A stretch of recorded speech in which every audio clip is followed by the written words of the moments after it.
The movie Semi-Tough opened this week here in Miami, and a lot of the movie was shot here. If you see it, you'll recognize a lot of local landmarks. It stars, of course, Burt Reynolds and Kris Kristofferson, and I recently went to New Orleans to talk to them. Now, the movie, of course, is from the popular book by the same name and is about pro football players from a unique perspective. That's putting it mildly. I thought the movie, though, was confused and got lost in a lot of moralizing instead of just being funny, which it started out to be. Here's a sample. Fellas, mind if I come in here? Slide right in here, darling. I'll just leave it on. Hello, hello, hello. Come here, Brought you you a little good something little from first rascal. class. I've just been waiting for you. Enough food? Excuse me. Could you fasten your seatbelt, please? Your seatbelt? Bloody off. Fasten it. You got anything cool in there? You okay? I'll be okay. I'm one of those white knuckle flyers, you know. I just fall apart like a $2 suit on the takeoff. Can I get you a drink? Ever since my helicopter went down in Vietnam, I've been like A that. helicopter went down? Yeah, I don't want to talk about it, though. I'll be, so I'll be all right. I'll be okay. Just listen. Would it be all right? I know it's really an imposition. Would it be all right if I went back here in the back and sit with you on the takeoff? Because I need somebody to talk to. They won't talk to me. I know you're not allowed, but you break the rules and they couldn't. Really appreciate it. Thank you very much. This will look very good if we weren't going to such a cold climate.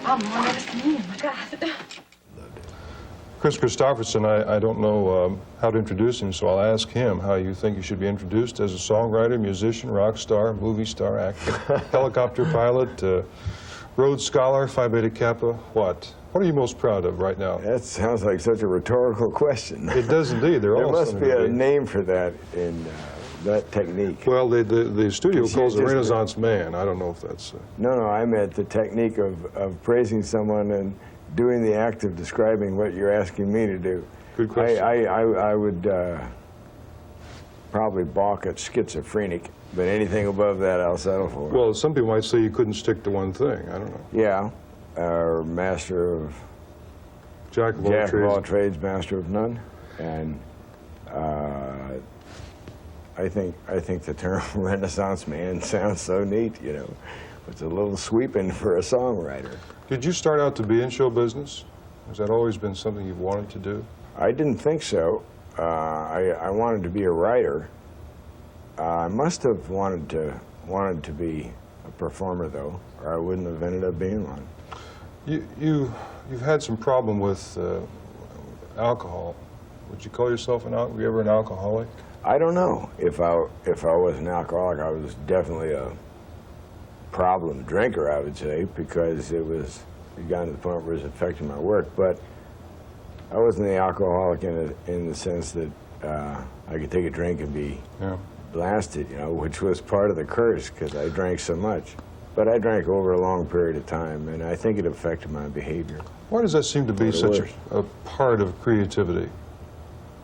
Having trouble with drugs and alcohol? And so forth. Well, it's probably, I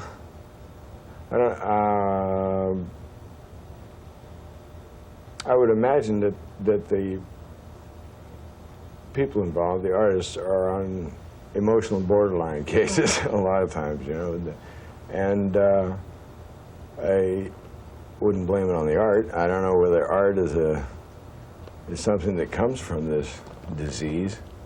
Well, I'm asking on behalf of most people who are not in show business and who observe people in show business, and almost kind of represented by the movie Star is Born and well, Joe, that emotional instability. You know, when you started out in school, it embarrassed you to get up and give a book report, you know. And I think it is frightening to have that much attention focused on you. To need it enough to go out there to get yourself numbed enough to go out and do it. I don't understand it. Why does every civilization I know have some kind of a narcotic or a booze to allow men, I mean, whether it comes from chewing up beetles and letting them ferment or drinking yak's milk that's curdled or something that gets you high. Why do men do it? You know. I didn't make the rules. All I know is I'm better off for not drinking. Well, how old are you? I'm 41. So you've come to terms with a lot at your midlife career that a lot of people probably never even have to confront. Do you feel better because of that?